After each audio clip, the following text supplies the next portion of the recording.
two young men coming up the steps beside the house with guns. You know, they ordered me back in the house with the money, with the money, with the money. And that became the mantra for the whole experience: with the money, with the money, with the money. So they searched my pockets, took some money that I had on me and my phone. And I then said, well, there's no more money in this house. I'm not really living here anymore, and so there's no real money in the house. Of course, they didn't believe that. They went into the office and then began a difficult ordeal because they were, open the safe, open the safe. We have a small safe. Less people think it's a vault. It's just a small safe. So I took a while to open it. I don't remember exactly how many times, but it was pretty difficult to open with the tension, with a gun to your head and you're trying to do your best. Eventually I got it open and there was no money in it as I forecast. The jokey part of that was that there were a number of checks. So one of them looked at the checks and said, with all this check you're writing, you must have money. All your pastor have money, all your thief and black people money. Actually, I thought to myself then, it's the pastor that they really after, not the priest. As a matter of fact, they don't know the difference between pastor and priest. So they then took me upstairs to my bedroom and began to ransack that, looking for money. Again, there was no money. And eventually they kind of realized I wasn't joking, that there really was no money. And it was then that a strange thing happened. One of them said, well, listen, man, there are no money here. Anyway, they tell you to kidnap you and kill you and ask for $50,000. So I like to add some humor to difficult situations. So I said, you mean to say that's all I'm worth? At which point, fella stoops. And then I said, well, anyway, the Archbishop, and then I realized Archbishop don't mean anything to these youngsters. So I said, but my boss, right, done say already, he ain't paying a damn cent for no priest. So they ain't getting no money for me. I think that changed the mood a bit. And then one of them said, you know, well, let me call, and he used a name because if you want him dead, he had to kill him himself.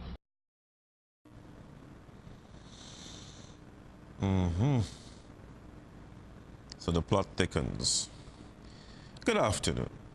Welcome to what, well, I'm sure you've realized, a very special episode of Cloud 9 on ACTN. I'm Sheldon Yearwood. Thank you for joining us. I want to read a portion of scripture for you quickly. And it's in connection with the resurrection. And I'm going to take you to 1 Corinthians chapter 15. Let's take it from verse 13, right? Because it's a lot, but I just want to bring something to your attention. But if there be no resurrection of the dead, then is Christ not risen? And if Christ be not risen, then is our preaching vain, and your faith is also vain. Yea, and we have found false witnesses of God, because we have testified of God that he raised up Christ, whom he raised not up, if so be that the dead rise not. For if the dead rise not, then is not Christ raised. And if Christ be not raised, your faith is vain. Ye are yet in your sins. And I want to just pay attention to this one. Then they also which are fallen asleep in Christ are perished. If in this life only we have hope in Christ, we are of all men most miserable. Last one. But now is Christ risen from the dead and become the first fruits of them that slept. And for since by man came death, by man also came the resurrection of the dead. Many of us have fallen asleep. Many of us as believers have fallen asleep.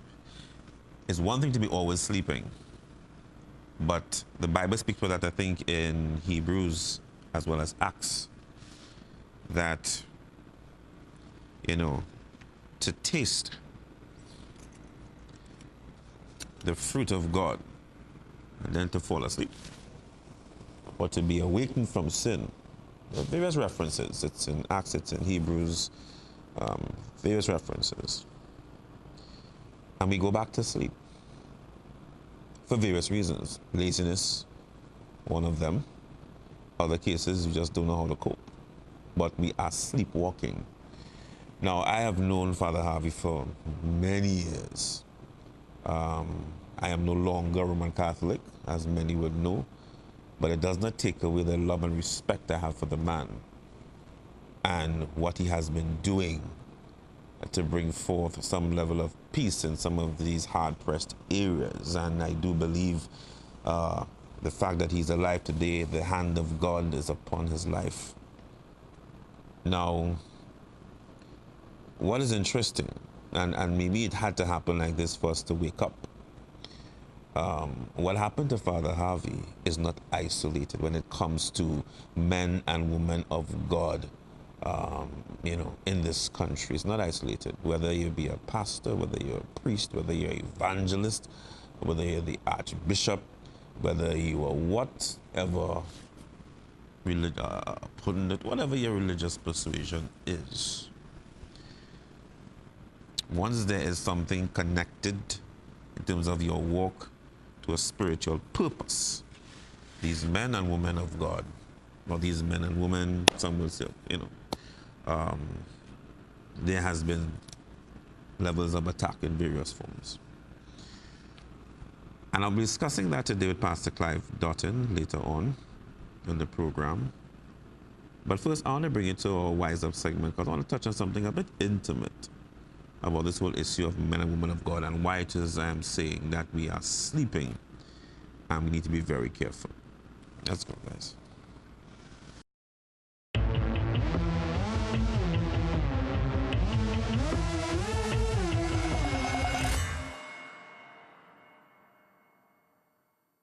Now, I have several stories of pastors, priests, you name it, who have been the victims of robbery, armed robbery, as the case may be. As a matter of fact, when we had the series of interviews for Heal Our Land, one of the pastors that was on set with us spoke about such an incident where him and his family was held at gunpoint. I know another good friend of mine, I would not say of his name or his organization unless he choose to do so, but him and his wife were also held at gunpoint, and the list goes on and on. There's another pastor who was killed a couple of years ago, I think in East, somewhere in the Aruka area. I stand corrected, but I believe it's Aruka, somewhere thereabout. And there are many stories like this. What I think happened here with Father Clyde Harvey was that because he's high profile in terms of who he is and the work in the community, then therefore the situation made, of course, it has gained a lot of media attention. But that's a good thing because it has to be, people have to know what is going on. Men and women are not respecting, sorry, let me rephrase that. Boys and girls, because big men ain't be doing them thing. Whether you believe in God or you ain't believe, and that's the irony of how and the Bible speaks about that at the end times. So you're not supposed to be surprised neither to some extent. I remember when my days in Carnival, right? I was at Juve Jumbi, look me here. And I was a member of the Lady of Perpetual Health Catholic Church. And even in all the revelry and your head bad, from the time you reach that train on Harris Promenade, at least for me, and I can speak for others as well, from the time you reach that train on Harris Promenade, you're bumming. Is that your head? You want to do too much of madness in front of the church. You're going to Ash Wednesday and get ashes afterwards, but that's a different story. But the point is, there was still that level of respect, even though at least I can speak for me, even though you didn't have that relationship with God, there was something about the church and what it represented that you had that level of respect, right? Even there are those who, don't go to church and they don't choose to follow God's way. There's something about these compounds that there's a level of respect, right? Whether it be a church, whether it be a temple, whether it be a mosque, there's a level of respect. No, there's no respect. And again, part of the reason why there's no respect because of what I said yesterday about the bondage of religion and not truly having a relationship with God for us to understand who we are. And that's the danger of religion, but we're not getting into all that today. My point is, people are losing respect for men and women of God in this country. And there are those who, whether in senior position or otherwise, who are truly seeking God. And I use that term very strongly. Truly seeking God, because daily we all seeking to get closer to Him or to know Him better. And they are under attack. So when we come back from the break, we're going to make contact with Pastor Clive Dutton, because I know he's going to speak out on this one. He always does, because he too does a lot of work in that catchment area in North Trinidad. And to hear, you know, that this phone call was made that somebody allegedly wants to kidnap him and thinking they have money, and you know, and I laugh now at that statement when people bawl, you know, the church thieving the money, because one of the things that, and this is just a side note, but I think it's important to mention quickly before we take the break. Even believers contribute to that doubt and fear and accusation that is being made. I'm not saying that there are some people within churches and mosques and so forth that are unethical and immoral and so forth. It's in the church, it's outside the church. That's a fact. But the principle of tithing is something that many people don't understand, and even believers don't understand it. So therefore, when trial comes and you know, the pastor says, give of your tithes, not pay your tithes, say give of your tithes unto the Lord, people like, you don't know what I'm going through and this and that. And then because enemies start doing so in their ears, they start believing in propaganda. And then they too start adding salt to the wound of this thing about thieving money. Let me tell you something, and I'm going to close off on this point before we go to break. Whether or not a man of God is not doing God's will, you do it. And I said this on Monday in class. Stay in your lane. It doesn't matter what the other person is doing that may be unethical or immoral or whatever. Stay in your lane and you do what you know is right unto God. It doesn't matter, because they got thief, but God will multiply your blessings because you were faithful. That wasn't me. That was pure Holy Spirit. I wasn't even going there, but maybe somebody had to hear it. Stay in your lane. Put, as my partner just tell me, put on your horse blinders and forget who doing what and who are doing what. Your relationship is with God. Intimacy. Forget what who ain't doing and who not supposed to do. You do what you had to do. And forget who say who thief and this and that. As I said, we too are contributing to that nonsense. All right? So who that was meant for, that seed was planted, now water it. Let's take a break.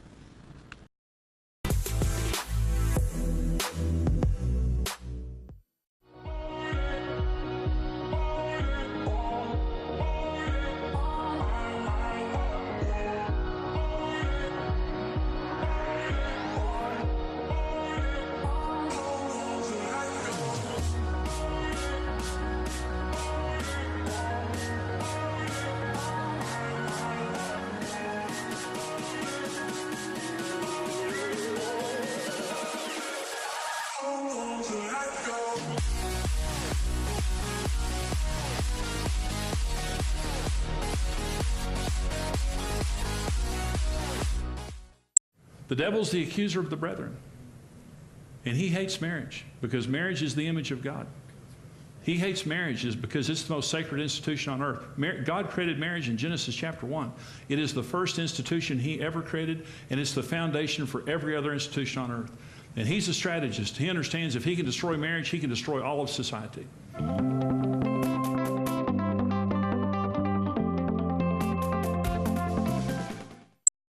I found out that if our phones are close enough and if we have a connection on Wi-Fi and Bluetooth, come on, I'm about to preach this technology until somebody comes out of hiding.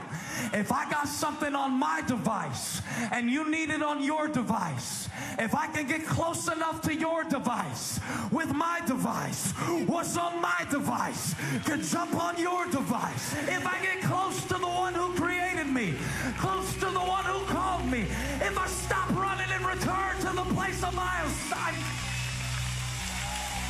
I got the drop. So if you want to live behind walls all your life and live an isolated, lonely, miserable life, go ahead. But I suggest that you tear down all your walls and let God be a wall of protection about you. And he says all of your walls will be called peace.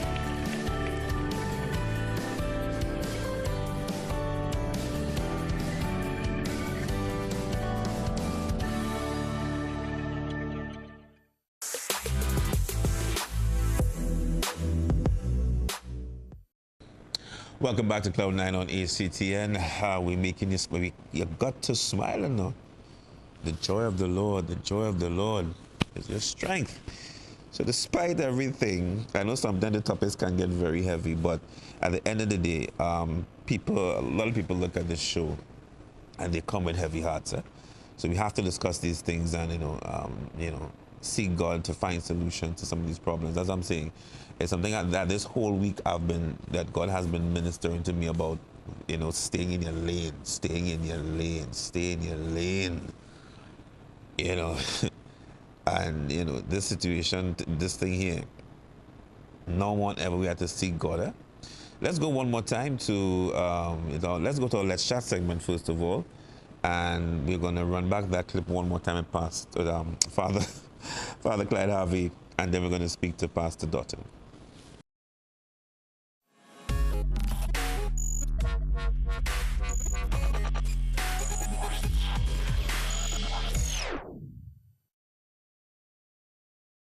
All right, so without further ado, for those who missed it at the beginning, this is an interview that was done with Father Clyde Harvey, as he,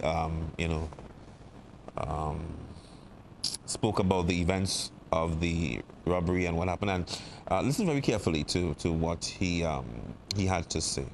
All right. And all of a sudden, I saw two young men coming up the steps beside the house with guns. They ordered me back in the house with the money, with the money, with the money. And that became the mantra for the whole experience: with the money, with the money, with the money. So they searched my pockets, took some money that I had on me and my phone. And I then said, well, there's no more money in this house. I'm not really living here anymore, and so there's no real money in the house. Of course, they didn't believe that. They went into the office and then began a difficult ordeal because they were, open the safe, open the safe. We have a small safe. Less people think it's a vault. It's just a small safe. So I took a while to open it. I don't remember exactly how many times, but it was pretty difficult to open with the tension, with a gun to your head and you're trying to do your best. Eventually I got it open and there was no money in it, as I forecast. The jokey part of that was that there were a number of checks. So one of them looked at the checks and said, "We always check it right in here. What's our money? All your pastor have money, all the thief and black people money." Actually, I thought to myself then, it's the pastor that they really after, not the priest. As a matter of fact, they don't know the difference between pastor and priest. So they then took me upstairs to my bedroom and began to ransack that, looking for money. Again, there was no money. And eventually they kind of realized I wasn't joking, that there really was no money. And it was then that a strange thing happened. One of them said, "Well, listen, man, you have no money here. Anyway, they tell you to kidnap you and kill you and ask for $50,000. So I like to add some humor to difficult situations. So I said, you mean to say that's all I'm worth? At which point, fella stoops. And then I said, well, anyway, the Archbishop, and then I realized Archbishop don't mean anything to these youngsters. So I said, but my boss, right, done say already, he ain't paying a damn cent for no priest. So they didn't get no money for me. I think that changed the mood a bit. And then one of them said, you know, well, let me call, and he used a name because if you want him dead, he had to kill him himself. On the line at this time, we have Pastor Clive Doughton. Pleasant good afternoon to you, sir. Hello, hi. Good afternoon. We just showed a clip of Father Clyde Harvey going through the events of the robbery that took place, and I'm sure you would have seen the various reports. What are your thoughts, Pastor Doughton? Because I know, and I know this is something that would disturb you. What are your thoughts on what happened to Father Harvey? I am totally disturbed but not shocked. No, this is not the first time we have had situations like that. Huh? As Father Harvey himself said, he went through similar situations before. And we have been working in certain delicate areas. And I would be quite frank with you. We have one of the most strategic criminal recruiting, networking organizations in this country at this point in our history. Those guys are so well structured. They are recruiting youth at a phenomenal rate. And what has struck me, and this case, you know, highlights and proves is that we are now pawns, not just those boys, but the whole nation is a pawn in the hand of a very well-constructed criminal empire. What is shocking, it appears that we are in a state of denial. Now, how many more priests? You know, I was abducted last year on May the 19th, so I can empathize with Father Harvey, and the criminal punks threatened me. I gave him a check. It was part of this $1 million scam with the trolleys on the highway. I gave him a check for $1,500. They called me, cursed me. I reported to the police. They threatened my life for 3 days on a stretch. And they told me the check was hot bounce. When I went to the bank, Republic Bank, they told, Internet Pony, they told me that the guys came there, you know, blatantly, unmasked and everything else, and cashed the check and wanted an additional $5,000 from me. So we are in the throes. You know, I have been to schools. I'm dealing with 2017. A lot of young people are missing school, and they only go to secondary school when they have to collect their thousands of dollars. We have inside of some of our schools a gambling / narcotic, you know, mini organization.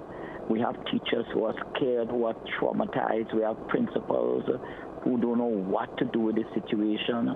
We have prestige schools now, prestige schools, who are infected with the virus of the narcotic trade. And we have students in some of these schools who have access to guns. So that we are in the throes of a quagmire that is threatening to engulf us. And the quicker we stop blaming the messenger and deal with the message, the better for us. But this, what happened to Elder Harvey, was an atrocity. And I mean, I think the people who have made their comments are well-intentioned. They mightn't have a full grasp of the orchestrated nature of the involvement of youth. Listen, we have guys, I spoke to a 15-year-old guy recently whose parents brought him to me. And the guy told me he's involved in calling shots. He's been promised that he will be the potential leader, the leader who is a well-known criminal and a well-known section in the East-West corridor. He's promised he will be the leader. and he is in Form 5, if you please. You have guys in Form 2 and Form 3 who are already, pushing drugs in the schools. We have fathers who are planting their relatives inside the schools, having them operate the empire. We are just in denial of the reality of Trinidad and Tobago right now. I was in Tobago this weekend. One teacher told me their gangs the heaviest thing now to get a ranking is to be part of a gang. And so it's affecting the Twin Island state, not just one section. I told Tobago over the weekend, when your neighbor's bed is on fire, wet yours. Tobago, one second, Tobago. Sure, go ahead. Tobago is where Trinidad was in 2007, 10 years ago. That's so I just want to frightening. mention that to you. That is frightening. The word speaks about, a man perishes for the lack of knowledge. And I was listening to the debate, and this is just a side note, but you'll understand where I'm going with this. When they were debating the child marriage bill, and in my opinion, as leaders, I would think that one would respect the position of any individual who is rising to make a statement, whether this was a statement that was being made. I'm saying this very openly because it disturbed me somewhat. Mr. Esmond Ford was just making a statement. He used a scripture from the Bible just to solidify the whole issue of child marriage and so forth. And one of the opposition MPs, and she knows who she is, made a statement that don't bring religion into government or country business. And I'm like, okay, are you saying that an issue which the argument on the outside started from a religious perspective, are you saying that when we are trying to make contributions from a spiritual angle, that it should not be discussed at all in any government or any business of the running of the country? Now, my thing is, you mentioned about the message. When we have government officials and we have those in authority that don't even want to hear any message about God, where does that leave the rest of the population? Well, that leaves us in the state of anarchy that we're in right now. Trinidad and Tobago is in a state of anarchy. Listen, we like it or not, I think we're in a worse position in 1990 because in 1990 we knew who we had to fight to get back control of the country. What we have is several, empowered, affirmed, protected groups in our society right now who are creating mayhem across the board in our schools, in the street corners, in our homes. Let me tell you something. I know of a father who has separated from a mother of a child, and she and the stepfather had to go to the father to put pressure on the child. And let me say this to you, the word of God doesn't lie. And we disregard the word of God and the commandments of God at our own peril. That's right. And this liberal, secular agenda will get us nowhere. It has gotten us nowhere. We have more universities in the world, and we have more crises in the world. We have more lawyers in the world, and we have more crime in the world. I'm telling you, we have more education institutions in the world, and it's not really helping. We have more liberal people in the world, and what is happening? Families are falling apart at an unprecedented level. And the family is the building block of society. We could jump high, we could jump low, we could spew, all of our, garbage, but we want to spew. Some of it sounding highly intellectual and philosophical, but until we return to spiritual, values in an uncompromising fashion, the society will go nowhere and get there very fast. We're getting there very fast. Let me tell you something, Sheldon. We are in a mess right now. I want to say that categorically. We're in a mess. We have guys under 7 who could use a gun like nobody's business. We have children who are pushing. I went to a secondary school. I went to a PTA meeting. It's a pretty large secondary school. And the folks were saying in Form 1, the girls are rushing the boys and putting pressure on them. Some of the guys are traumatized. Listen, the parliamentarians, and a lot of the parliamentarians don't understand what is going on. Some of them don't even have contact with the constituency. So we are in a real bind. corruption in our protective services continue.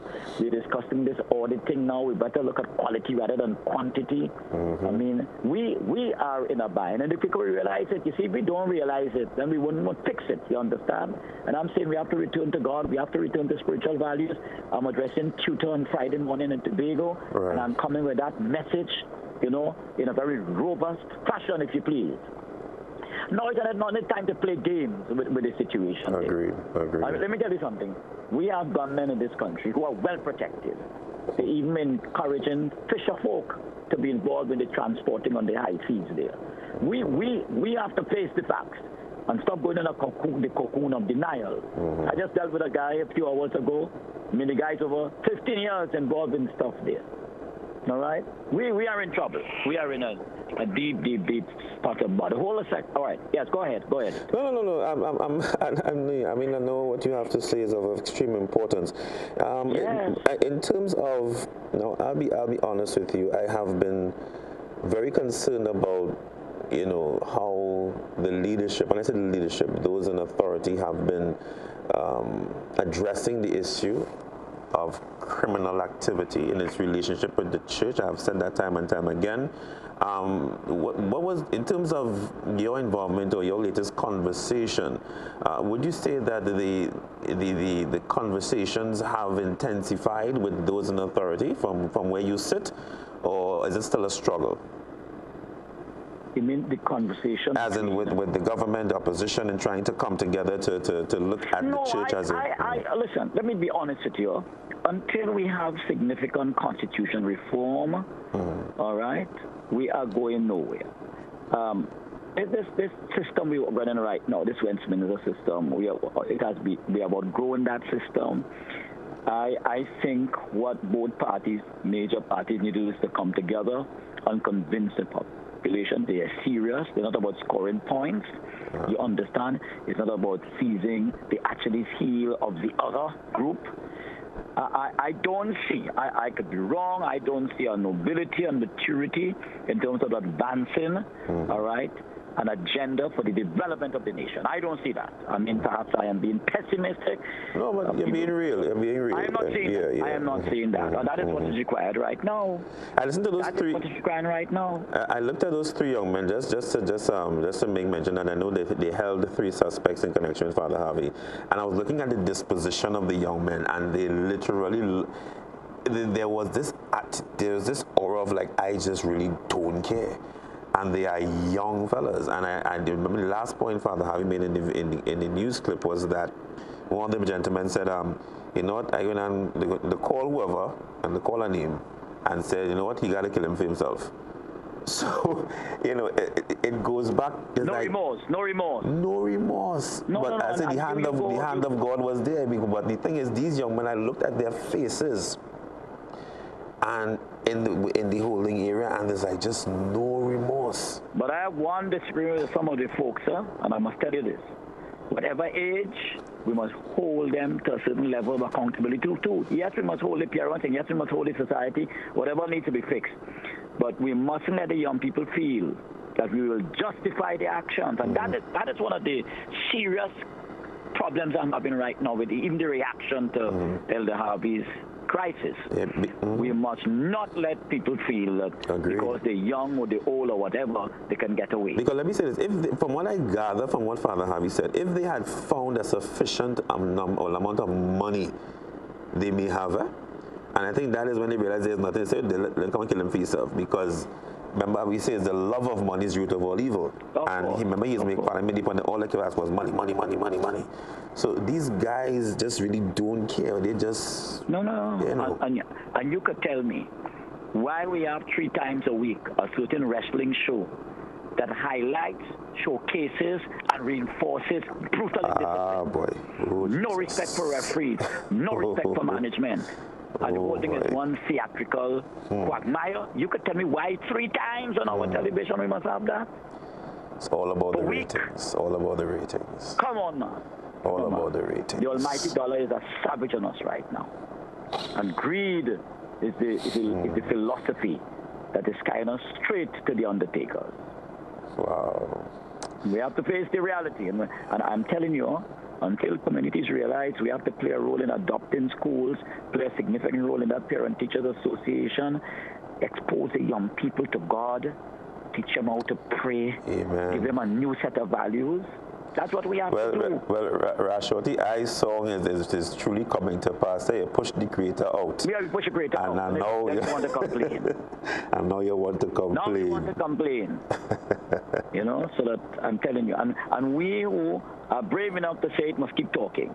We must keep talking. Remember a girl in St. Vincent, she said, Pastor, when we have one murder, we scream. I said, keep on screaming. Because we have been several in Trinidad and we ain't screaming. We have forgotten how to scream. Lord Jesus. Pastor, thank you so very much for your spirited contribution, definitely. And let's continue. Television station I've spoken to on this issue. Well, I do thank you for giving us your time and really appreciate again your spirited contribution. Definitely. And we keep this country in prayer and yourself in prayer as well. Thank you very much. God bless. Thank you.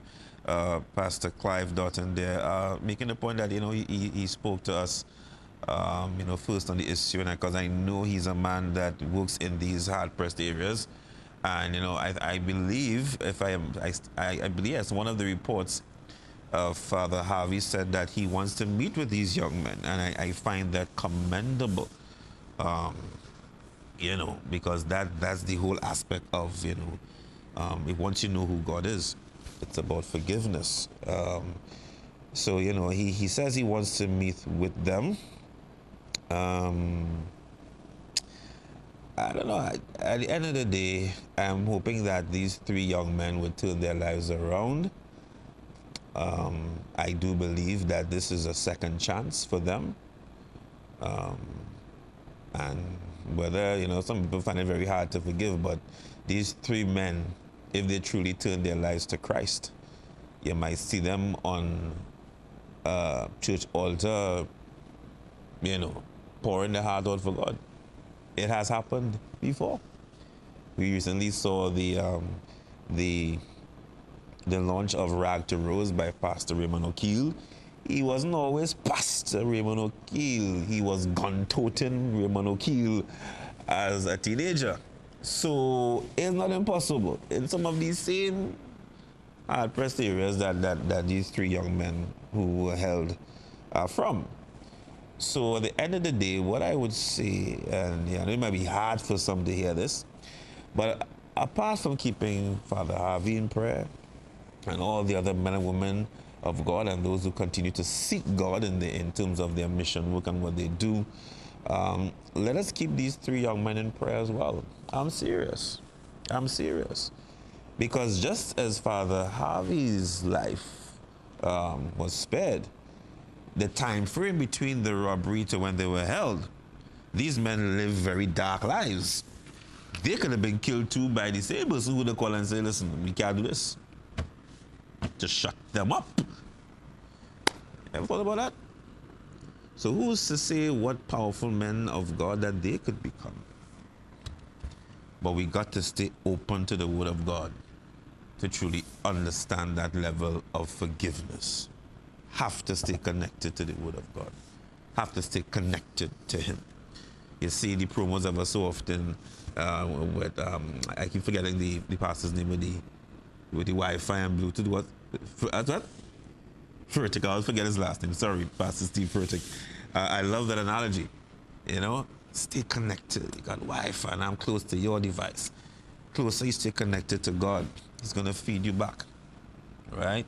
So let us keep all these individuals in prayer. Keep all the families of these three young men in prayer. Keep all of these men who are lost in prayer. Keep Trinidad and Tobago in prayer. Let's take a break. We'll be right back as we wrap things up on Cloud 9 today.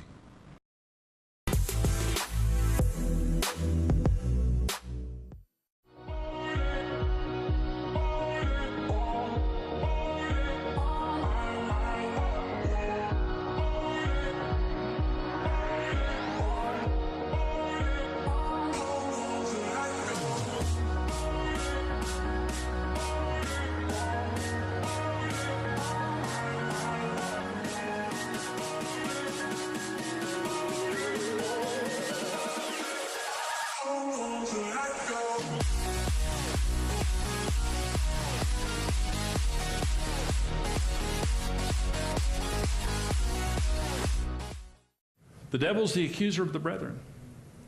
And he hates marriage because marriage is the image of God. He hates marriage because it's the most sacred institution on earth. God created marriage in Genesis chapter 1. It is the first institution he ever created, and it's the foundation for every other institution on earth. And he's a strategist. He understands if he can destroy marriage, he can destroy all of society.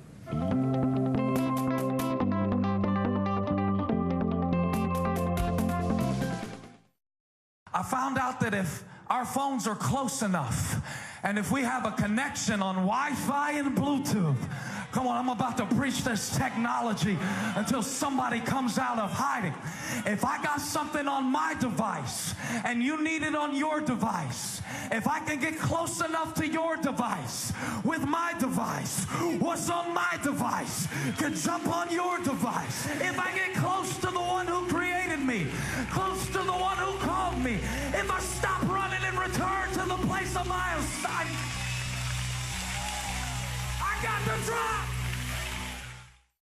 So if you want to live behind walls all your life and live an isolated, lonely, miserable life, go ahead. But I suggest that you tear down all your walls and let God be a wall of protection about you.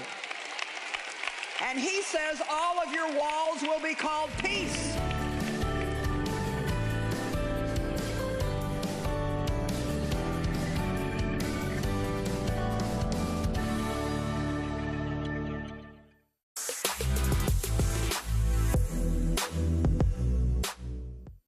Welcome back. Just about 3 minutes to close. Let's go to our Be Inspired segment at this time.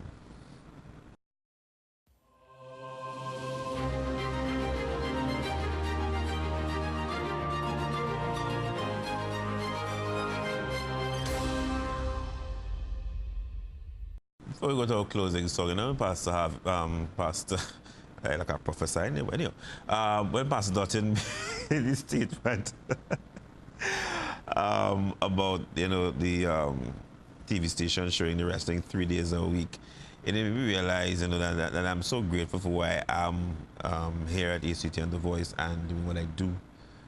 This is part of ministry for me. It's not about being on TV per se, just be doing a show, because there's a lot of different things I do outside of Cloud9, and I'm not gonna compromise. I could, you know, there are options out there, and I respect all the various media houses. But if it is I have to compromise myself too much in terms of my belief and what I stand for, and some of these networks don't respect that, well, not respect that, but again, it's not about you know doing it. Again, they are reaching a nation. But if it is me personally, I'm uncomfortable with it, I'm not going to compromise. And again, they have their, you know, they're catering to everyone. But as Pastor Dutton said, they also have a responsibility that there are some things that we need to somewhat probably tape or stop showing for the general well-being of the public. And this has nothing to do with your religion or nothing like that. But there are some things that are shown on television. That's what I'm saying. That if I go for an interview and I make a suggestion and they say, listen, we're not going to stop it, you know, it is bringing in ratings, and therefore, just as they are not going to compromise because of how I feel, or maybe how others like myself feel, which I'm sure there are many, then therefore I will just stay in my lane and watch God move, because God is bigger than any organization. He is organization. Anyway, we're going to close things off with Mighty God. I haven't played that one in quite a while, because we have to remember He is a mighty God, and He can turn things around if we just allow Him to get close. As Mr. Pastor Curtis said, you'll get the drop. Have a blessed day and evening.